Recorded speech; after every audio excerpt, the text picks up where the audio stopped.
All right, after the intro plays, we'll do the damn thing. Are we live on Twitch? We are live on Twitch and YouTube. How come I don't see us on Twitch? Probably takes it a second for Restream to send the data. Oh, there I am. Oh my gosh.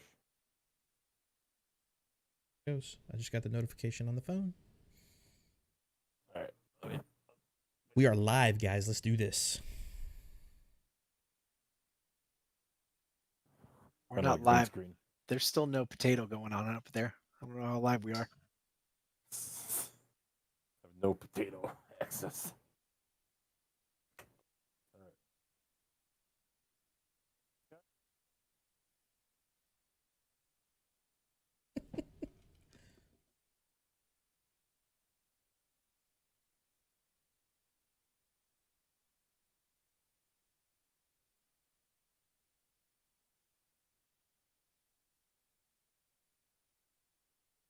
Hang on a second.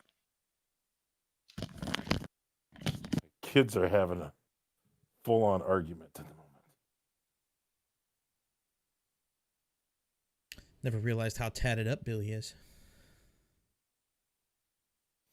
All right. Roll that beautiful bean ready? footage. Oh, yeah.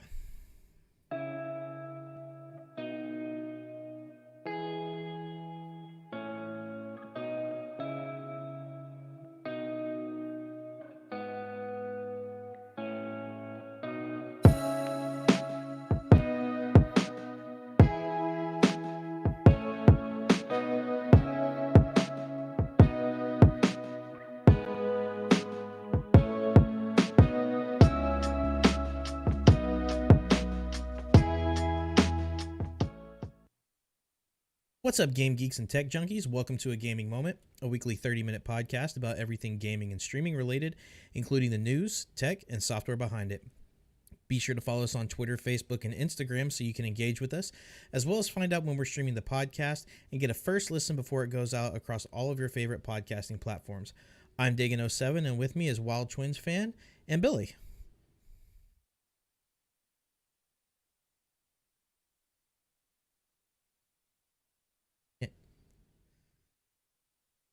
You're muted, buddy. You're muted.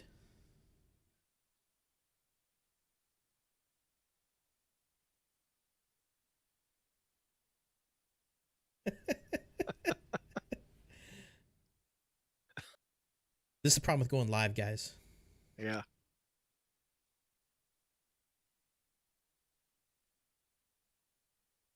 See if he figures it out. Sorry, guys. Wildy is having technical difficulties. This will not be in the audio version of the podcast. It will get edited out. I promise. It's going in the blooper reel, though, for sure. Absolutely.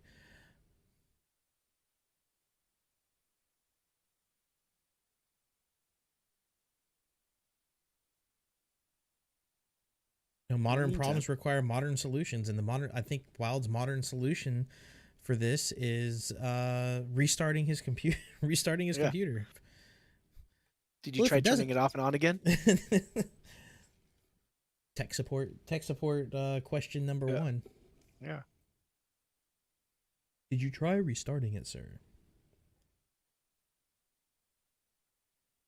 I guess I'm gonna have to. How about now? Hey, there he is. There he is. How do I set settings that change themselves? God, dude.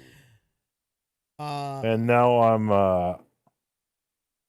not live on here. There you go. I'll reread the intro, and that way it's a little bit less editing. Am I back on? Yeah, you're back on. You're back on. We're live. That was a little technical difficulty, so guys, we're gonna reread the intro here. We had that technical difficulty. It's just gonna make it easier for the edit at the end, for the audio portion of the podcast. So I'm just gonna go ahead and dive in and do the intro again. What's up, game geeks and tech junkies? Welcome to A Gaming Moment, a weekly 30-minute podcast about everything gaming and streaming related, including the news, tech, and software behind it. Be sure to follow us on Twitter, Facebook, and Instagram so you can engage with us, as well as find out when we're streaming the podcast and get a first listen before it goes out across all of your favorite podcasting platforms. I'm Dagan07, and with me is WildTwinsFan and Billy. Yeah, this week we're actually going to dive in a little bit to the Q3 2020 live streaming reports that's put out by Streamlabs. Politics enters gaming with Alexandria Ocasio-Cortez. I don't even know how to say that, but it's AOC. Ocasio, yeah. Streaming among us with other high-profile streamers. And Billy wants to talk about the new Apple iPhone 12. I just want to make sure everyone knows that I'm going to buy it.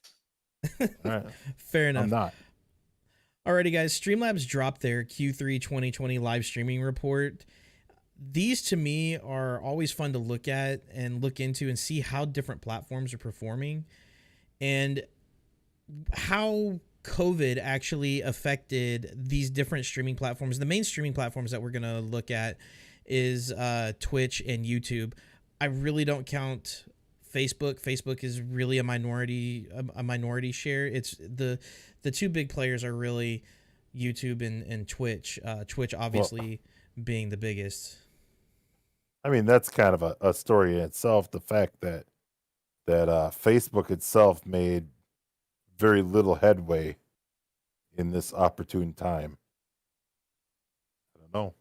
Yeah, it's crazy. But what we can tell you is audiences have watched over 7.46 billion hours of content across all live streaming platforms, which is actually slightly down from Q2 from 7.71 billion. So not a huge drop, not a huge dip, but it is a dip. And then year over year, it actually grew 91.8% compared to the 3.89 billion hours watched in Q3 of 2019. Yeah, big boom there for sure. Yeah, big boom. And YouTube, surprisingly, or is it surprisingly, experienced the most growth for hours watched with an increase of 156 million hours from Q2 to Q3. Now, with that being said, guys, what's the major thing that happened between Q2 and Q3 on YouTube? It couldn't have been the doc, right? That no way, right? Is it the doc effect? Yeah. I know Doc tweeted out. He literally tweeted out one of the graphs from the report and labeled it as the doc effect. And guys, I have to think he's pulling in 50,000 over 50,000 concurrent viewers per stream. And he streams for at least, I don't know, 4 to 5 hours bare minimum. So you think about 50,000 times 4 to 5 hours. So you're looking at 200,000 hours of content consumed a day just from a doc stream. Yeah. I mean, it's pretty clear cut. He's doing some work over there. For sure. He is. Side note, he came out on a stream this week. I don't know if you guys watch him as actively as I do, but he's been playing a lot of Warzone and doing a lot of Warzone tournaments with a Facebook streamer by the name of Z-Laner.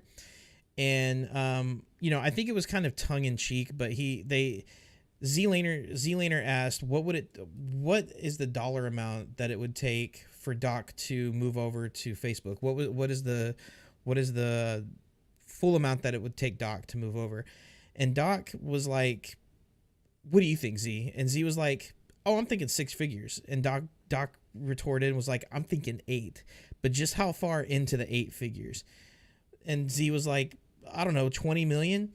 And I'm sitting here thinking Ninja and Shroud got 10 and 30 million respectively. And I think Doc is a much better streamer than those guys. And then Doc retorts with, I'm thinking 40 million.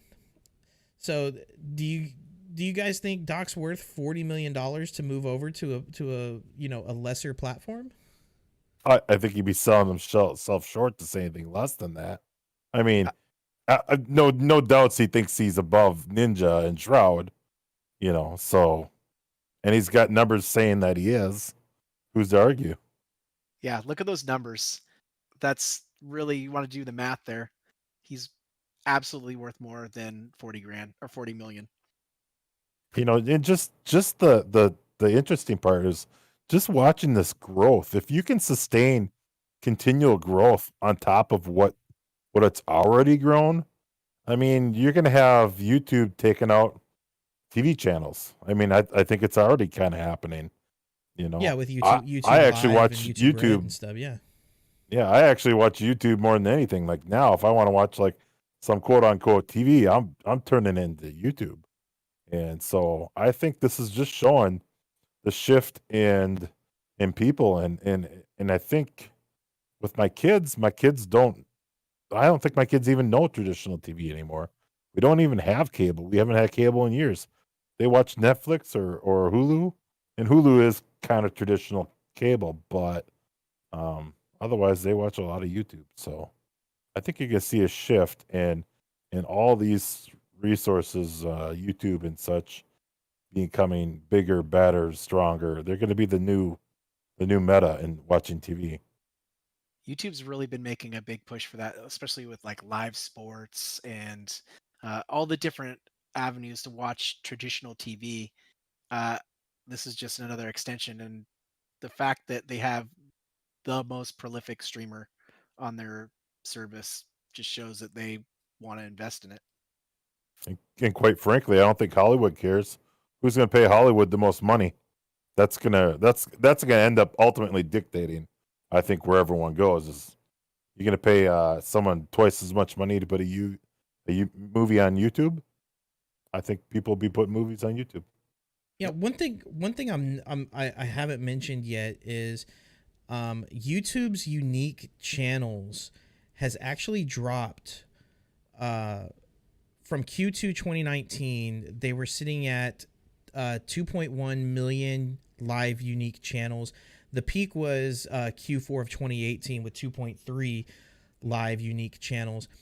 Currently in Q3 2020, they only have 912,000, roughly 913,000 unique live channels, but yet their watch time, their average concurrent viewers, the hours streamed are actually increasing, and the total live hours watched is increasing exponentially with less streamers on. So you would think with more streamers going to the platform, there would be more hours watched. Well, it's actually the opposite. With less streamers streaming on the platform, it's actually getting more hours watched. And this is prior to Doc. So like Q3 2019, there was about 724 million hours watched, and that was about its low. It didn't get much lower than that in the last 2 years, pretty much. Now it's at 1.675 billion hours just in Q3 2020 alone. And I don't know if that's a mixture of COVID and Doc, but I know Doc has had a huge impact on hours watched. Because, I mean, like I said, streaming to 50,000 people, and he's streaming for 4, 5, 6 hours. You multiply those 4, 5, 6 hours by 50,000. We'll call it 4,000 just to make it a nice even number, and 4 hours times the 50,000 people. Again, that's 200,000 hours in a single stream.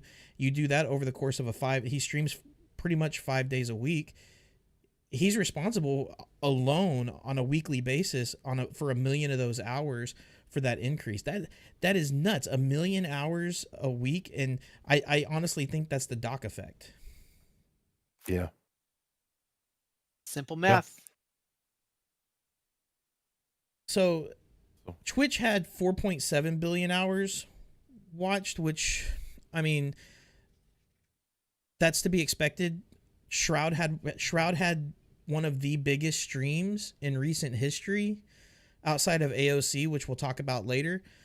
But he had 600 and some odd thousand concurrent viewers on his first stream back when he got re-signed to Twitch after the whole Mixer debacle. How's that looking now, though? He's still got a decent audience, yeah. But since Mixer has gone down, obviously Twitch's concurrent viewership has increased, and then Facebook finally hit the 1 billion hours watched this last quarter. That it finally crossed that threshold. So welcome in Facebook. Welcome to the 1 billion hours watch club. 1 billion hours of wasted time. I do that streaming. anyway. Yeah, that's just streaming. That's not even just people flicking through their timeline. I'm just surprised that many people's parents know how to use Facebook's gaming. Yeah, yeah. I still don't see Facebook as the streaming platform. Wildy and I had discussed in a previous video, Facebook gaming's pitfalls, like the not being able to have a pseudo, like easily have a pseudonym. You have to set up a creator page and log in as the creator page to comment and chat with the Facebook streamer. God forbid you switch between them. What happens, Dave?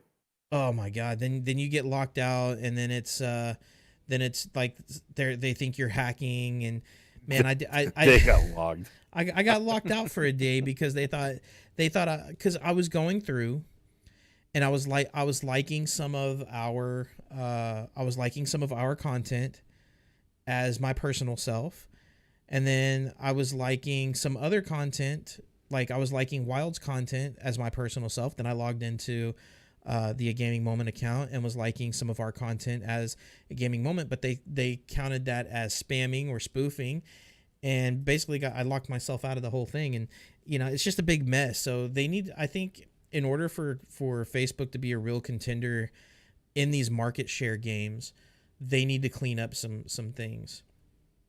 Yeah. So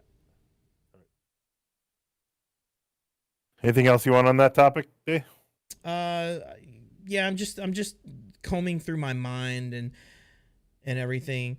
So in Q3, Twitch dropped pretty much 200,000 concurrent viewers quarter over quarter. Do you guys think that these drops in Q3 are contributed by Doc's ban? I mean, that almost lines up with the numbers directly, right? I would say so. It's like it's like you can almost plug his YouTube numbers straight into Twitch and make up the difference. I mean, I think YouTube is making money hands over fist over Doc, and Doc is not signed to YouTube. Like, YouTube needs to reach out to Doc and be like, look, we love what you're doing for our platform. Our live unique channels has plummeted over the last year. The total of live hours streamed have plummeted this year due to COVID. It increased it shot way up in the first half of the year, and then when Q3 happened, because things are starting to somewhat go back to normal from COVID, it plummeted. It dropped over 5 million hours live stream, but their concurrent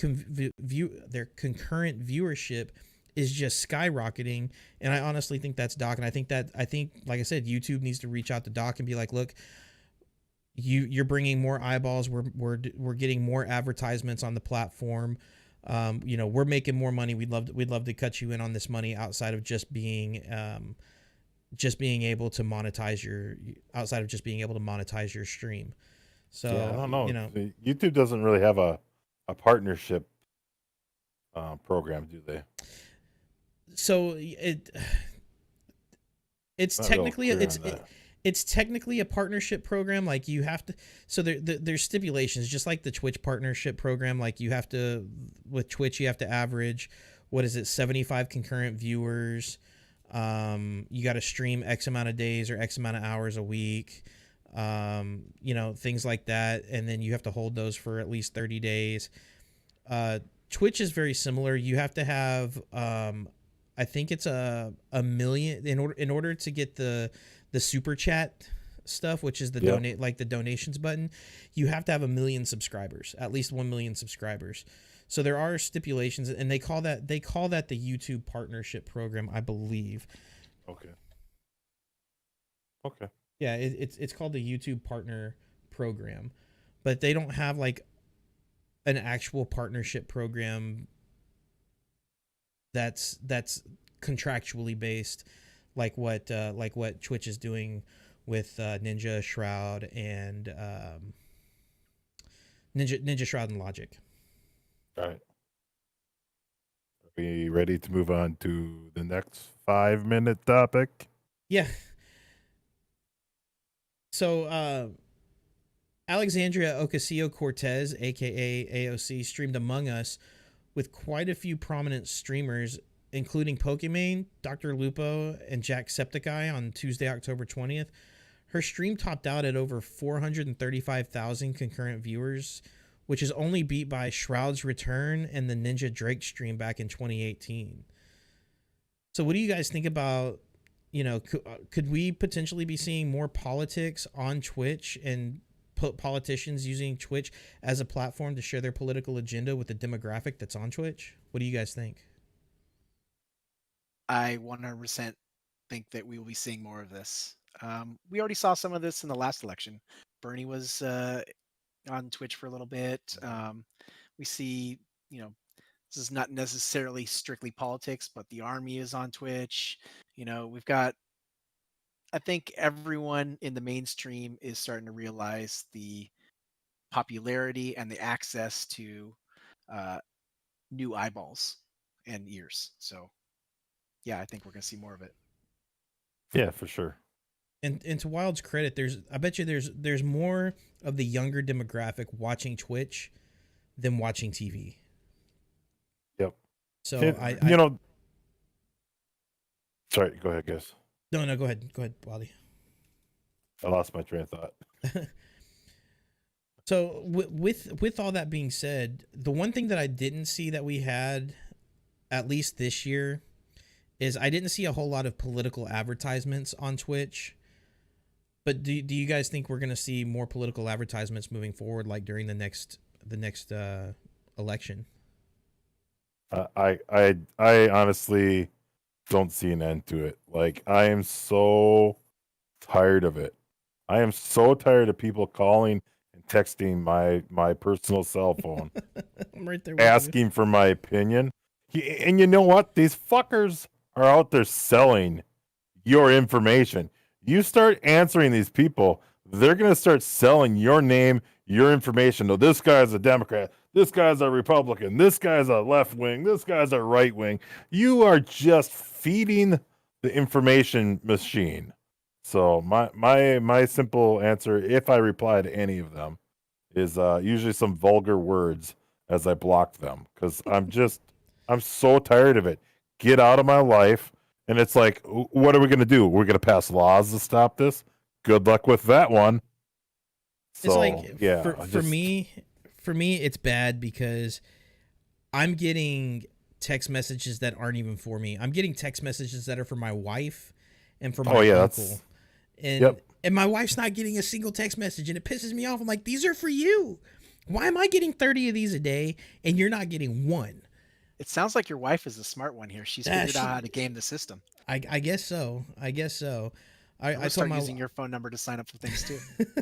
I told my wife I'm going to create a new party. I'm going to create a new wing. It's not going to be the left or the right. I'm just going to call it the Wing Nuts, and Dangle Wing. The Dangle Wing, and just have my own political agenda that's about the people. Because like I think that not to get too much into the political side here. But the thing that's really pissed me off the most about this whole, I guess this year and the last campaign is, it's too much.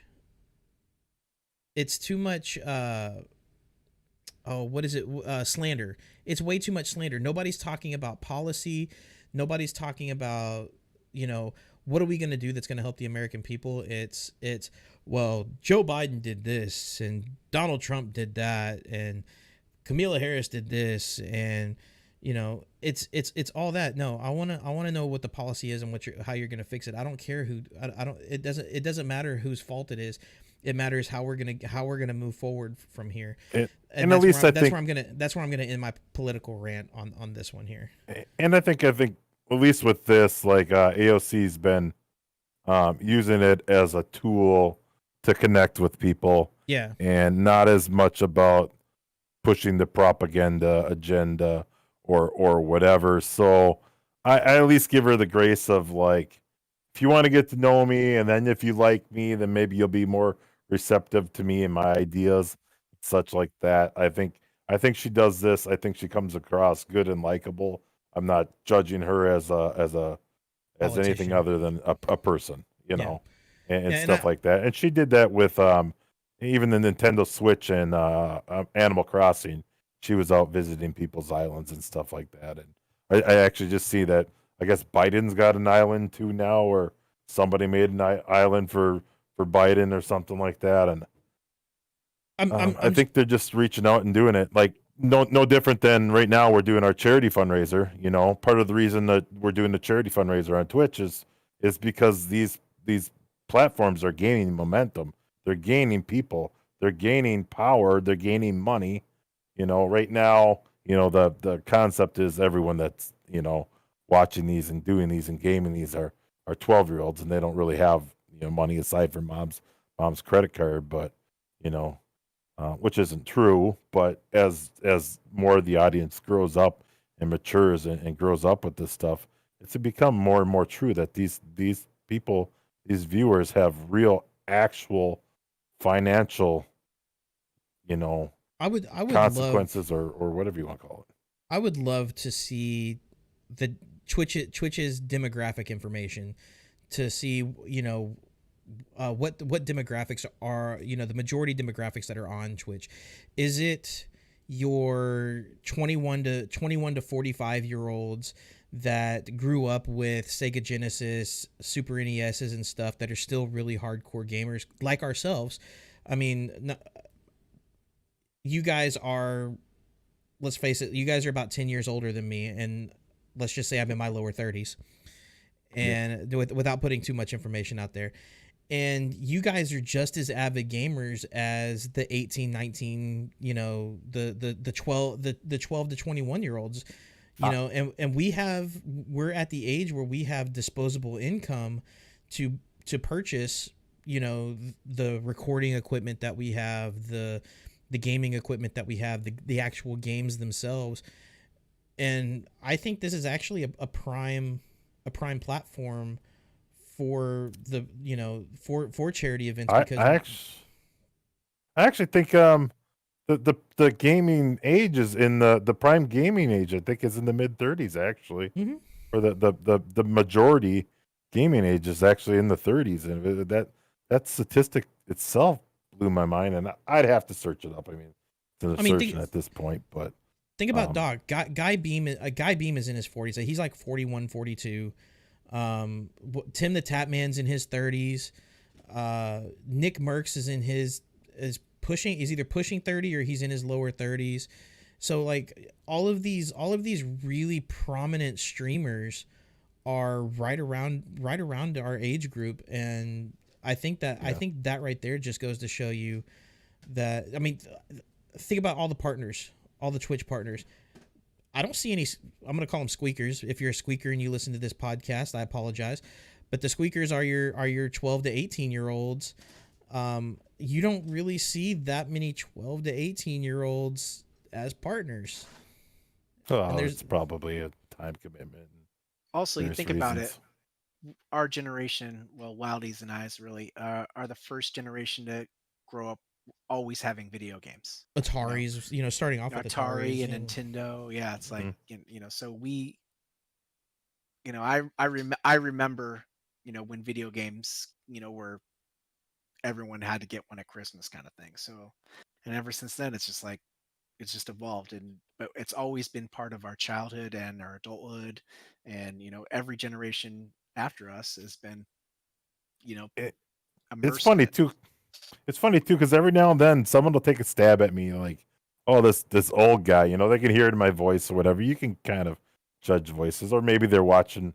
They got curious and saw TTV in my clan tag and came to my channel and stuff. Every once in a while, someone will take a stab at me, like, oh, what do you know, old guy, and you know, or something like that. And then I always say to them, you're gonna tell me when you're my age, you're not still gonna be gaming? And they will instantly answer that statement and say, "Oh no, I will." It's no different. Like I'm not. I can't wait to be playing COD in the in the retirement home, the COD retirement home league, and maybe we're getting a little bit old and crusty, but we could still lay down some smacking. Hell, one of our good buddies is in his 60s, still rocking PUBG and still doing super good, man. Like still doing super good, yeah. I just had a great visual of us all in the retirement home having like this massive LAN party. Yeah. Yeah. Dude, that's a business idea right there. Bring in senior citizens LAN parties. There you go. Oh my gosh. Sounds like BTU. Yeah. So Wildy, what else did you see this week out in the world of gaming, streaming, and tech?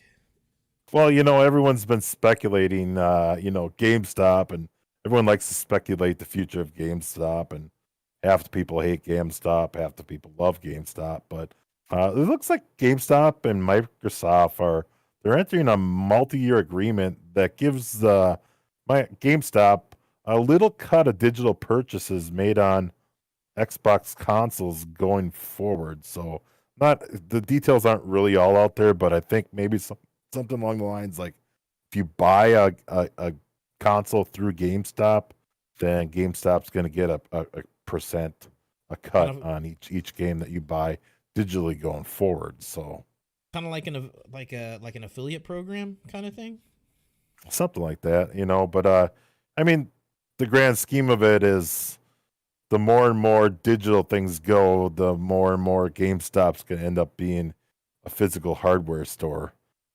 What are they going to sell when they can't buy your $60 game for $8 and a week after it came out? Well, not only that, it's we're seeing it with these next gen consoles. These next gen consoles are getting rid of your disc slots, the way that you're installing games. I mean, even today, you put your disc in, but you're downloading the game to your hard drive. What's the difference between doing that and downloading the game online and then having the physical disc? And this is something that we've seen with GameStop over the past few years. They've started doing more knickknacks and toys and all sorts of stuff, but because their game sales are kind of going in the toilet because more digital is going on. So I'm actually struggling right now to think of the last physical game I actually bought. I'm not even sure what it is. It might be a COD of like Modern Warfare 3 or something. I'm not even sure. It's been a long time. So my wife bought me Modern Warfare on PlayStation 4, and that's a physical disc. We support GameStop. GameStop has a special place in my wife's heart. When we were struggling when we were younger, we had a ton of games, and GameStop kind of bailed us out because we were able to kind of save, go sell our games and be able to keep the lights on for another month. And then, at the end of that next month, we had to figure out what we were going to do because we done sold all of our damn games. We can't sell anything else. So, but we have the rewards program. We pay the annual membership fee for it. We still shop at GameStop. We go there and buy the Ryan's Toys review toys for my kids, these giant eggs that have a bunch of crap in them. And GameStop still gets our money, but like I said, that it's more of a sentimental thing for us than it is like, okay, we're actually going there to buy a video game. Right. I mean, fortunately, there are still consoles out there that take physical games, the Switch being one of them. But then again, I've never looked on the Switch's store. That's usually my kids that do that. But and I think sorry, there's a new Zelda game that's going to be coming out that we're going to end up getting from. We've already pre-ordered it from GameStop. So, I think GameStop still has a market, but I'd be curious to see, like, outside of selling the consoles, if they're getting kickbacks from digital games or something. I mean, hell, maybe they're just selling like little cards, like Steam cards for but it's games on cards instead of physical games. Yeah. I mean, there's no doubt that GameStop's hurting, and in this time of where gaming's getting crushed and people are buying games and all this stuff in the gaming industry is popping. GameStop's closing stores, so you know this is maybe a bailout attempt to keep GameStop in the business, but Yeah. I don't want to see them gone either because competition's all good, but be interesting to see how that works out for them. I think they're changing their business model, but I think they need to do something. I think if they came out with something similar to GameFly, I think that would save them. If they came out with their own GameFly service. Yeah. Another topic: Sony's digital camera webcam software is finally out for Macs. Sony's been lagging behind everyone else. Canon finally dropped theirs earlier this year, and now Sony's finally dragged out the remains of their software. So now you can use your DSLRs and such for webcams to get the sexy footage, the plugins.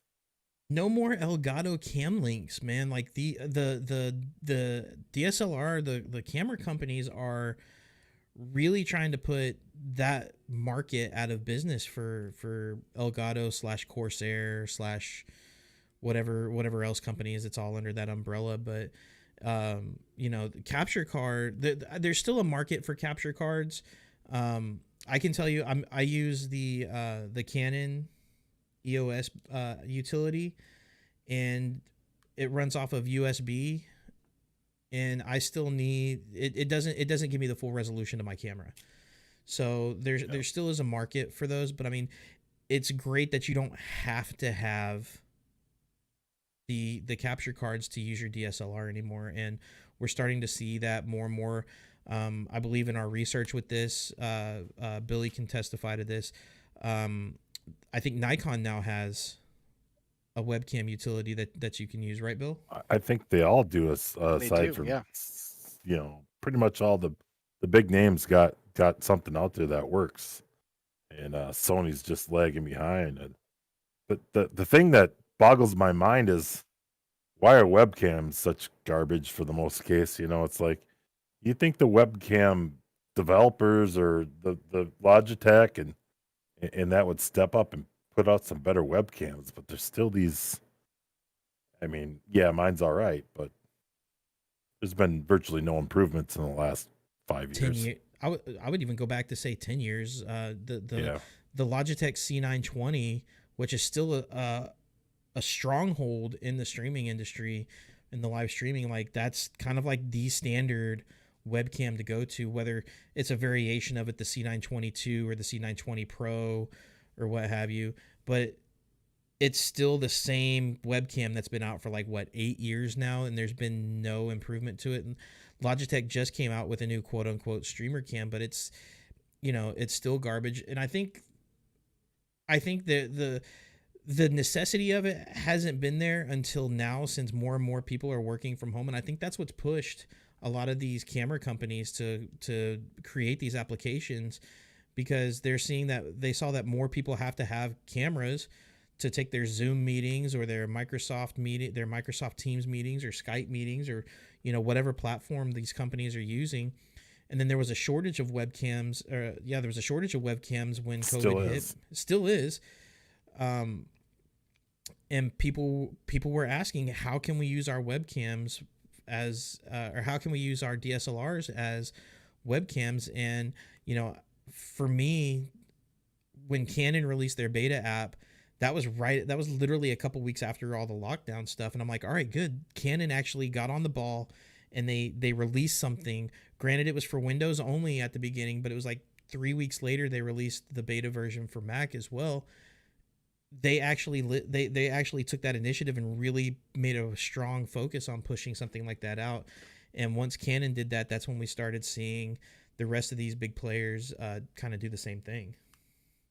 I think also a lot of it might be due to the fact that content creators are extremely creative right now, I guess is the best way to put it.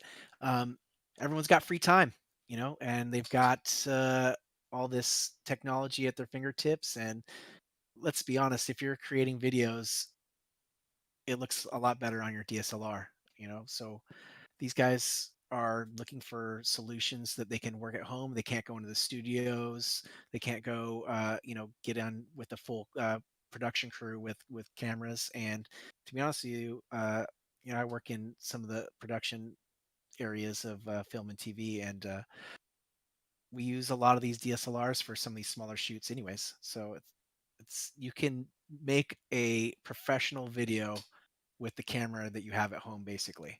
Oh So yeah.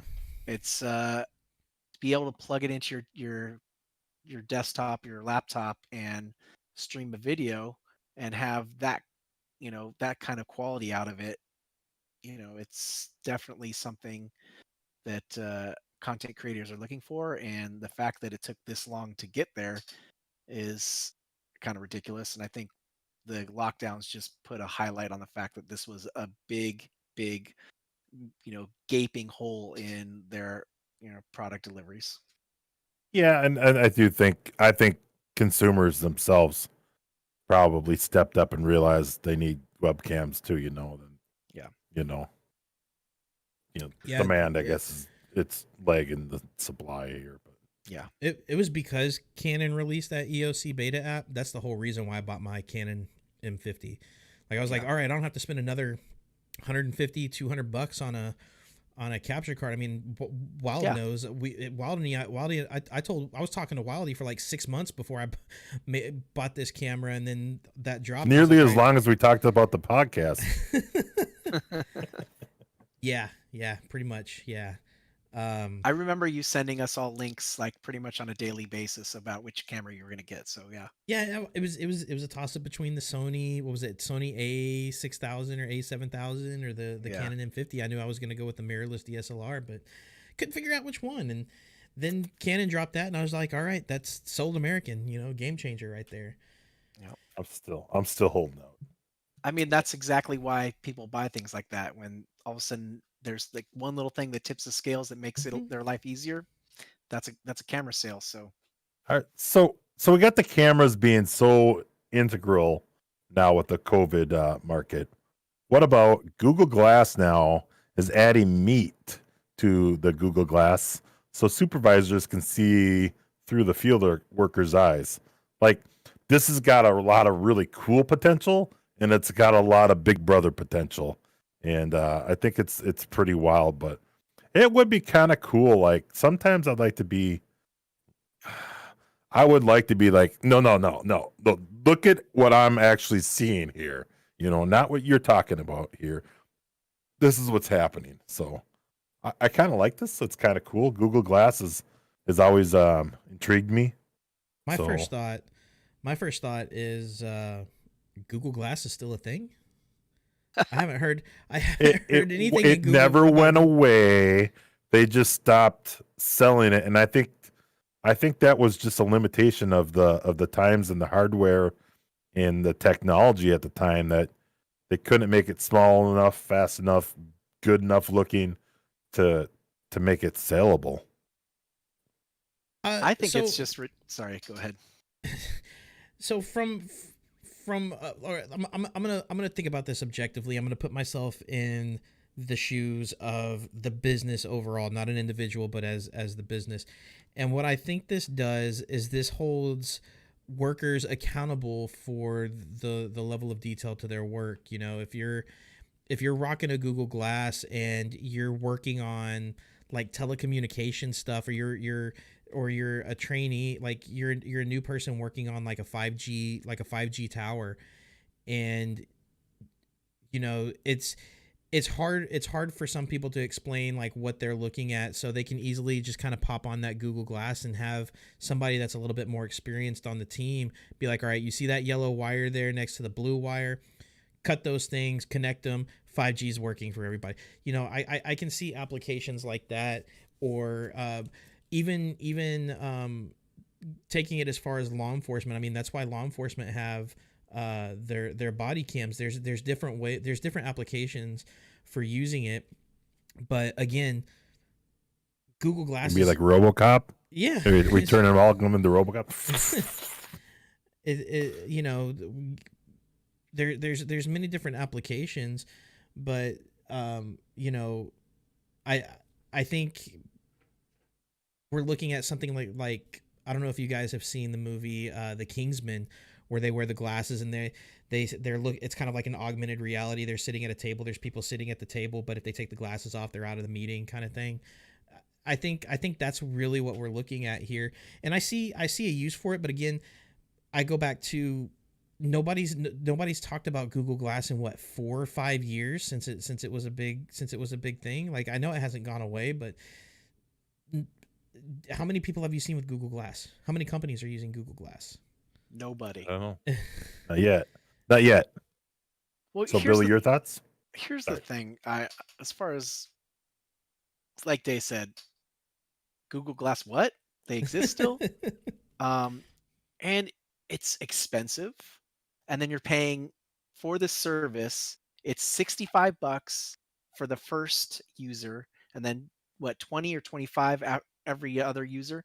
So that's pocket change. Pocket change to the right company. Of course. But I'm just saying, it's like, so they're expecting each company to have each person buy. How much does a Google Glass cost now? $400 or $500. I'm not I sure think. Yeah. I mean, so you're looking at like what, like, close to $1,000 a year per user. For what? For the same thing that you can do by like flipping your phone around and showing what you're working on. I get that it's ease of use, Billy. You don't have to take away one hand from holding your phone. I totally get that. And when Google Glass gets to the point where, like you said, where they have the meetings where you have that, or like it's unobtrusive, but you look like Geordi from Star Trek wearing that thing. It looks ridiculous. And it's huge on your head. It's probably just as unwieldy to use as your cell phone. And right.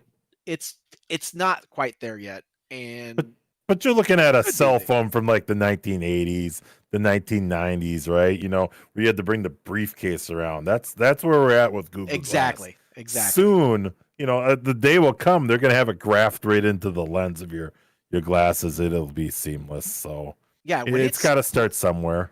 When it's plugged into my brainstem, I'm in there. But for right now, it's kind of ridiculous. Well, speaking of something ridiculous, Mario Kart. Ridiculous. I think. How about the perspective you get? How about the perspective you get to be your own actual Mario Kart in your house? So you got Google Glass on Mario. To give the audience more perspective, the next Mario Kart will actually be playable on the Nintendo Switch and on the floor of your living room. Mario Kart Live Home Circuit, as they're calling it, is a new mixed reality game coming to Switch on October 16th, and it blends a physical race kart that features a built-in camera with the actual digital game. So Nintendo will sell 2 separate sets for Mario Kart Live. There's the Mario set and a Luigi set. Each being $100, and it comes with its own remote control cart. So there's basically a camera on the cart, and you're playing the game on the Switch. So it's like an augmented reality game. It's a very, very cool concept. I'll have to see how it plays out though. I'm intrigued. I'll put it that way. I'm intrigued. My kids are probably going to beg for it, and I'm probably going to end up getting it. And it's going to be annoying because I'm going to have my 3-year-old chasing this stupid little car around the house, and then hearing my 6-year-old, Gabriel, put it down on the ground. I'm losing. No. And so, there's going to be some headaches with that, but I think it's a very, very, very cool concept, and something that's right up Bill's alley since he's a speed demon. I can't wait. Like, this is the best thing that Nintendo's done since Mario came out the first time. Like, this is a combination. Remember the slot cars? Maybe not you, Dave. Yeah. No, I remember slot cars. I remember slot cars. The magnetic. They had to touch the track just right. Yep, I had some. Oh yeah. And this is a combination between slot cars and playing Street Fighter 2 with your friends, where you're like, at the arcade, and you're like elbow in and like kicking and stuff like that. So like get the combos out. Um, this is a little bit physical with your friends, plus the game mixed in, and this just seems like so much fun. I am I, so jealous that I'm not a kid, that I don't get to play this as a young adult. I mean, for me, I've always RC cars and stuff like that have always been cool stuff, and we got a $500 RC car around here somewhere that we don't play with near as much as we should. But I like all remote controlled stuff, so this is right up my alley too. I think it's really neat, and kind of seems to be as available as the 3080s at the moment.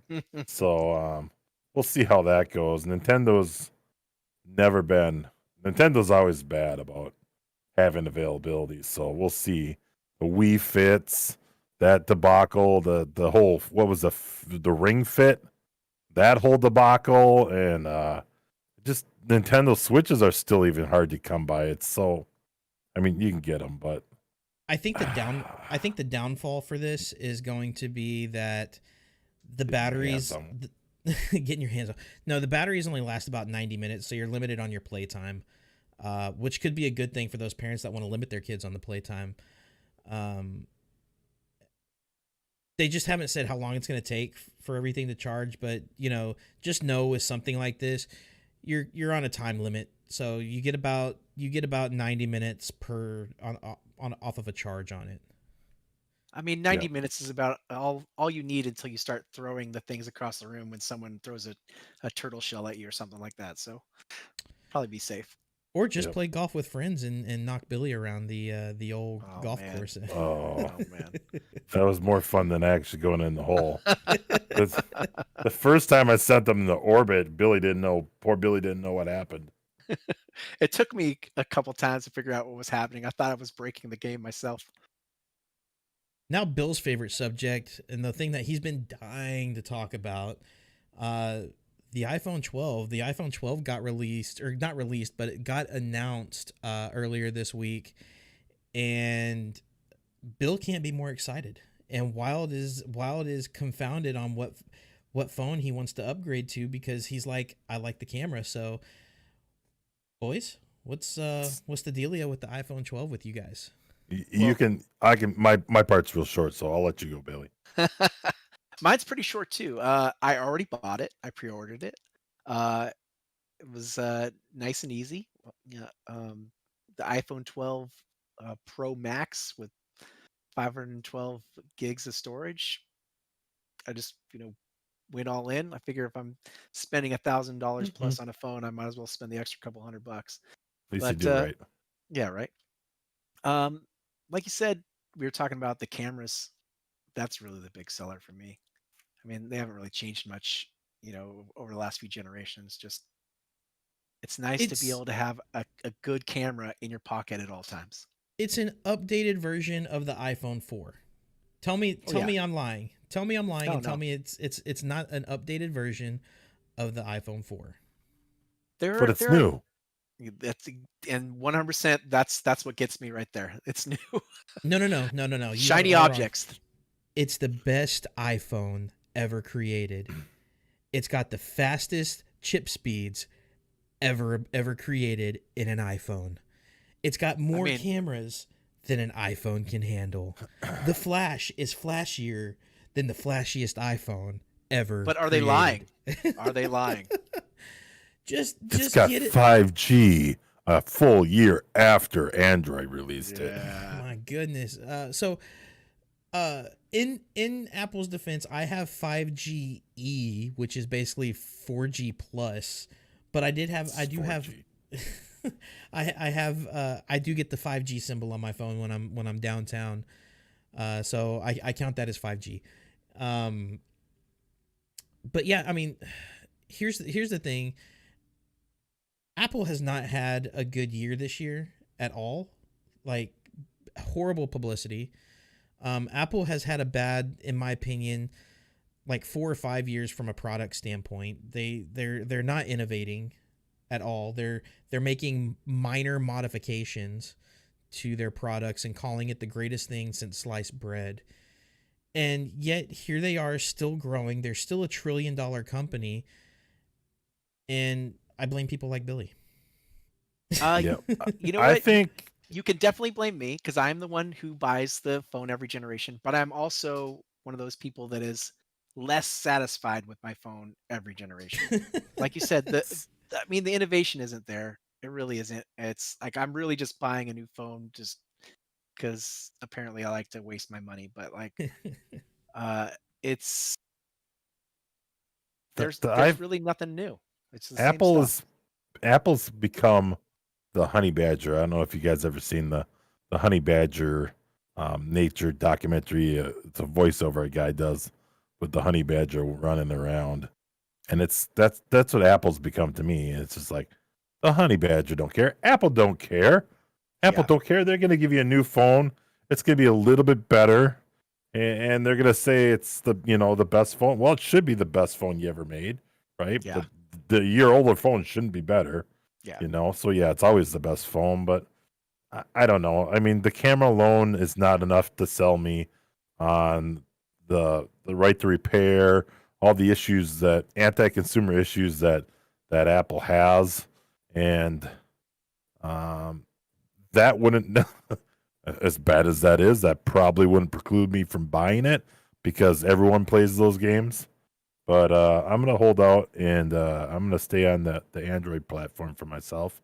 Although I've seen some early pictures on the Apple iPhone 12, was it Max Pro, on the camera pictures, man, they are sweet. They're better than Samsung's flagship Note 20. They're better.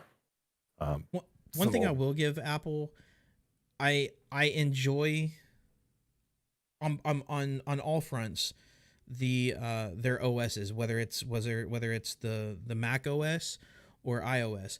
The reason being is they just work and they work cohesively together. You're able to take your text messages on your MacBook or your iMac or Mac Pro, and answer them. Take FaceTime calls, whether you're on your phone or your Mac. Things, they just work seamlessly together without any additional applications that aren't already pre-installed. But outside of that, the technology itself is not great. It's mediocre at best. I mean, their Mac Pros are the price of a car, and you can build something just as good for a quarter of the price. So, I really wish the hipsters would get off the Apple train and see the light that there's better things out there. For instance, Wildy's a Samsung fan. The phone that I really want to try is like the Razer phone, which runs on Android, or the one of the OnePlus phones, which runs on Android.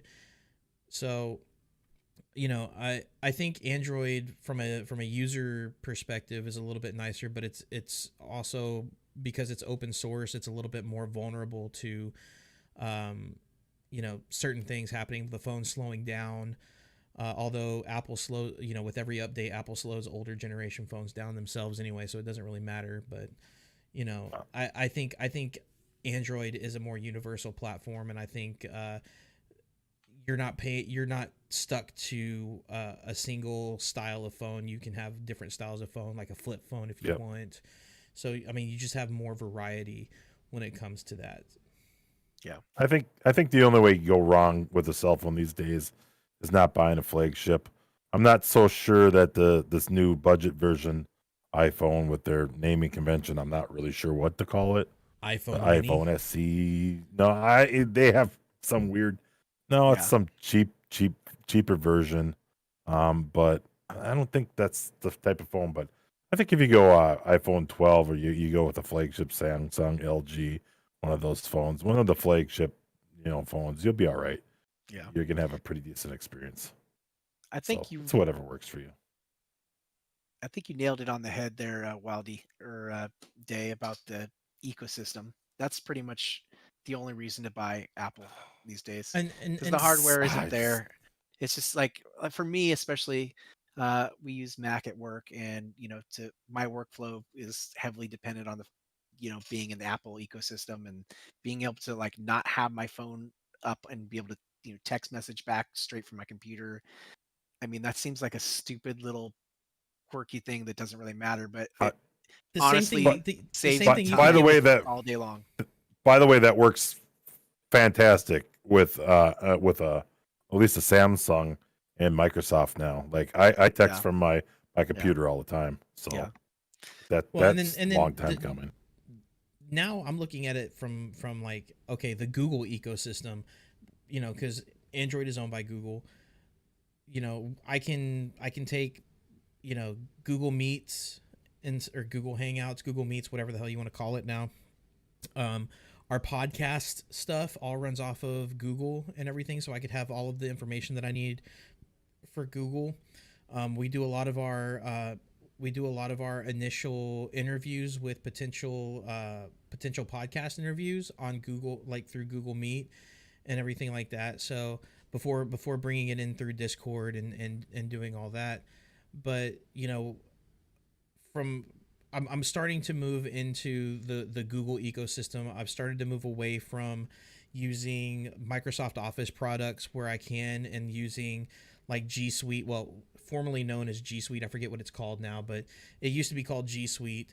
And I think that's the way to go, because it's more budget friendly. B, it's accessible everywhere.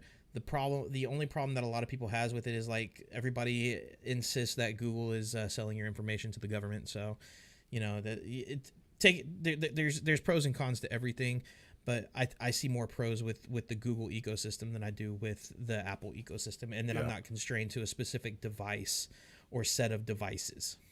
yeah. But in Billy's case, where you're already working in an Apple environment, then I get it. But like even tonight, just moments before we started this podcast, my wife's like, "I want to watch a movie and I want to watch it on the iPad," and it's like, do I open the Apple Store? Do I open iTunes? No, it's Apple TV. I have to open. It's what? Why do you have three flipping Yeah. apps to do Yeah. to do basically the same thing, right? The Google Play Store, you can buy movies, albums, you name it, right there in the. Well, you can't buy albums for much longer, but right there in the Play Store, it's one stop shop. It's I don't buy the whole Apple, what do you call it, atmosphere. Not a selling point for me. Yeah. So, guys, if you've been enjoying the podcast and would like to support us so we can keep on creating more content, we've started a Patreon that you can visit at patreon.agamingmoment.com. Become a patron and gain exclusive benefits such as early access to episodes, monthly AMAs, and an additional monthly bonus episode. So sign up today, and you can even sign up for as low as $1. Every little bit helps us. So just wanted to touch on a quick little. Did we touch on the follow up on the Twitch streamers went? Mixer streamers all went Twitch. No, I don't think we really said that. Okay, well we'll talk about that then. Just talking at some of the numbers and stuff, and because we did do the numbers and stuff like that, it did seem like Twitch is the major benefactor of the Mixer streamers, which is kind of funny because Facebook, but Facebook made it so welcoming. You can come right in and be this partnered status and be right where you're at, and it'd be a quick and easy transition. And yep, that's showing some gaps in Facebook's potential that those people went to Twitch. Yeah, it's funny and ironic, but I mean, come on, we all saw it. People are gonna go where the viewers are, and Twitch by far and away has all the viewers, or has the potential to have viewers. I don't think I've stated this before. I think there's better discoverability on Facebook, but I don't think people have seen the potential for it, or haven't been explained the potential for it. I think there's an education process that Facebook is missing. But like I stated earlier, there's also some things that Facebook needs to clean up in order to become a viable game streaming platform. And we'll kind of leave off on that. Yep. And if you guys haven't already, be sure to follow us on Facebook, Twitter, and Instagram so you can engage with us, as well as find out when we're streaming the podcast and get a first listen before it goes all across all of our podcasting platforms. So do it. And I do want to touch. We're going to add a little segment in here each week, just touching on maybe a Twitter post or an Instagram post.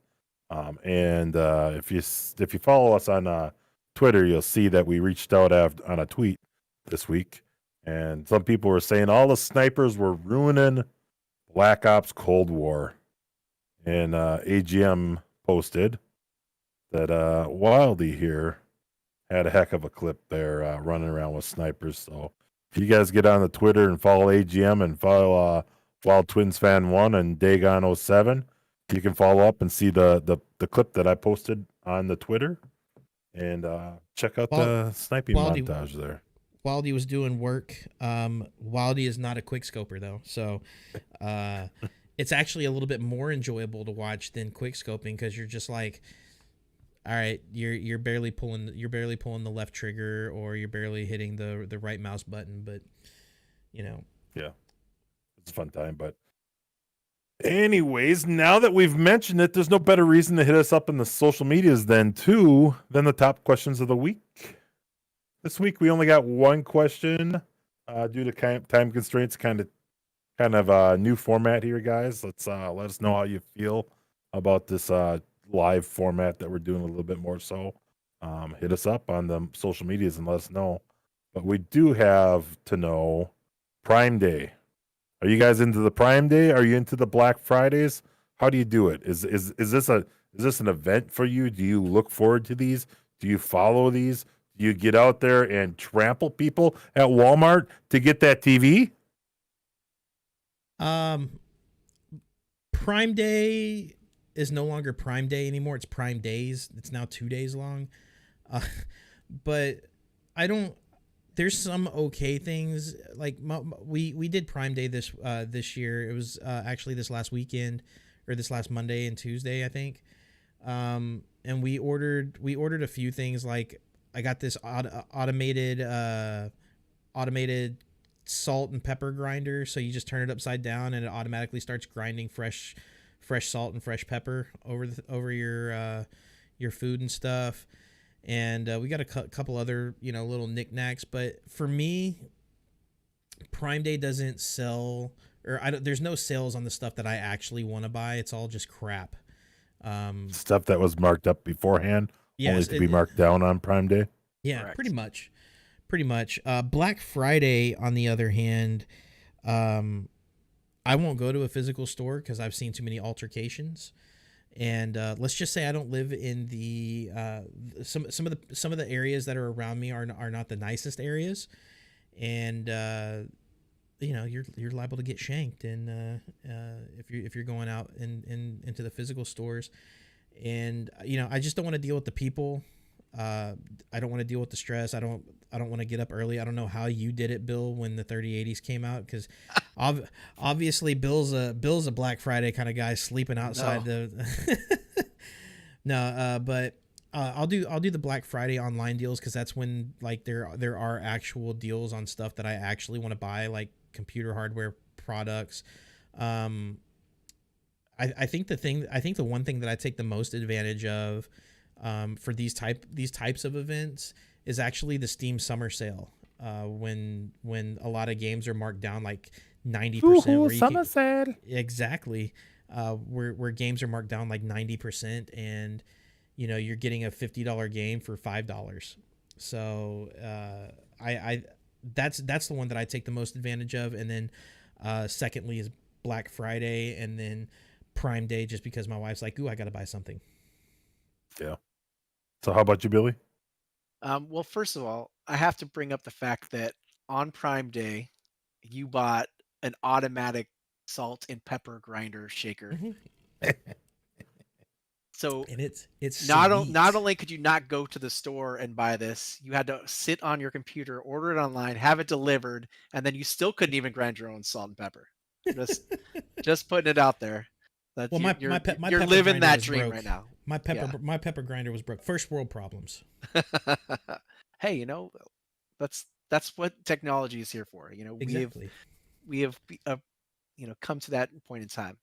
I Um, could go for it. I'm not really a Prime Day guy. I've kind of dabbled in the Prime Days and the Black Fridays, and honestly, I'm never really like waiting for stuff to go on sale. I'm way too impatient for that stuff. If I want it, I just go pay full price and then complain about it on the internet later when everyone else gets it for half price. So for me, I don't really don't do any of that stuff.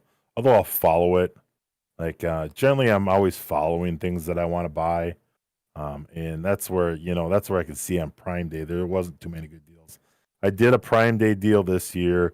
They gave me a coupon in my inbox, $10 off if I bought like from a small business.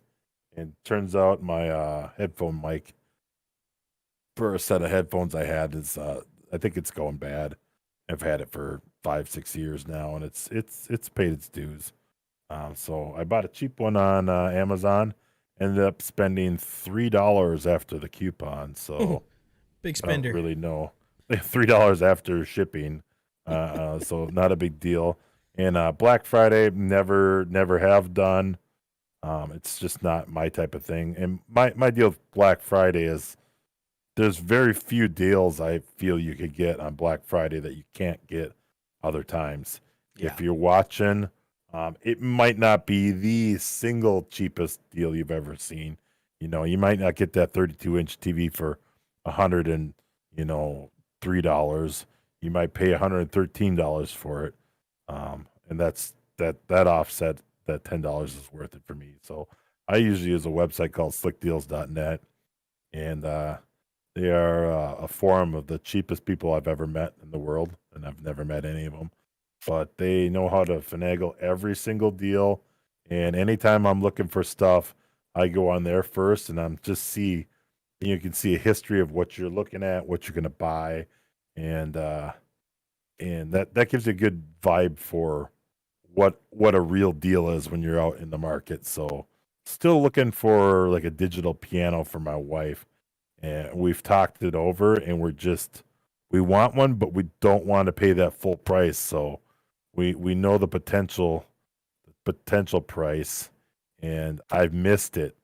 Like I almost pulled the trigger and I missed it, and now I haven't seen it again for that price, and now I'm holding out. So, but I can set a deal alert on slickdeals.net, and it'll ping my phone and tell me, hey, this is available, and it's this price, and have at it. So, for me, every day is Black Friday when I use Slick Deals, and we used to do a lot more of that. Disney movies back in the day, when they came out with the Blu-ray and the regular version. So we have a bunch of those discs hanging around, and we actually got people to pay us to go buy brand new video games a couple times. You had to finagle a deal, print out a coupon, buy a pack of Band-Aids, but in the long run, they gave you a couple bucks cash plus the movie. So if you work some of those angles, it's like extreme couponing. But I'm not going to go in there and haggle and try to get some deal from some poor manager. Or I'm not going to be running down people to try to get my hands on the four 32-inch TVs they have in the background. So I just let other people have that, and I'll get my deals at home in the comfort of my computer on Slick Deals. Pro tip, download Retail Me Not on your phone, and there's also a browser extension, a Chrome browser extension for it. For instance, I went this last weekend to JCPenney, and because I had to buy a suit for my son for my cousin's wedding coming up this weekend, and they have a list of a whole bunch of different coupons on there with different coupon codes. Ended up the original price for the original cost of everything that we bought was going to be around $600. flipped open Retail Me Not, found a coupon, brought it down to $230. So, Yep. I mean, like Waldy said, if you find the right tools, the technology's there. There's also Honey, which is a good, not a sponsor. Hit us up if you want to sponsor. Not yet. Not yet. That's what I'm saying. If hit us up if you want to sponsor us. There's also a browser extension for Honey as well that will show you, is this the best time to buy it? You know, it'll show you price history. It'll also find coupon codes and stuff to automatically apply. It does that with Amazon and a whole bunch of other things. And if there's a list of coupon codes, it will test all of the coupon codes and find the best coupon code to apply to your cart. And yeah, you know, these are just some small pro tips. And these are legit tips. Yeah, these are not shady tips. Not buy from such and such eBay site and hope to get lucky. These are legitimate sites that have been in business.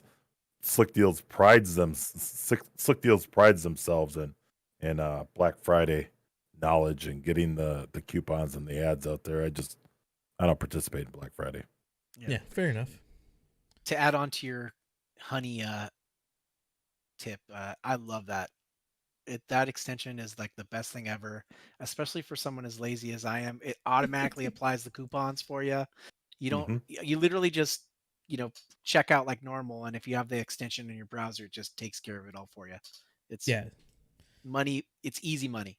Easy money. Yep. Easy money, guys. So that's gonna be it for this episode. Let us know what you guys think about politics in the streaming world. Are you guys for it? Are you against it? It's coming whether we like it or not. So, use it as a venting platform. What do you guys think about the Q3 streaming report? And next week, we're going to have another guest on the podcast. It's our very own Ron Tonk, which Ron's the best. Ron's the best. Ron is the best. So Ron's going to be joining us. If you guys don't know Ron, you guys are going to love Ron, again, because he's the best. But he has solid views and solid angles on different gaming and streaming takes. So he's a really good person that we're gonna bring on.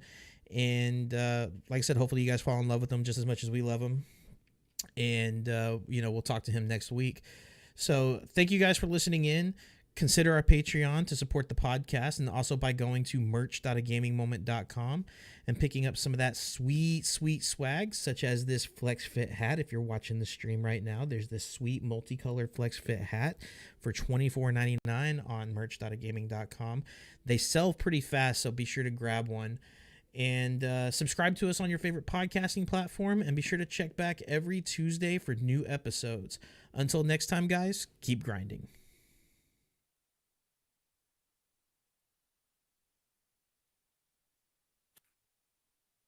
And he's muted. Flip RDX off.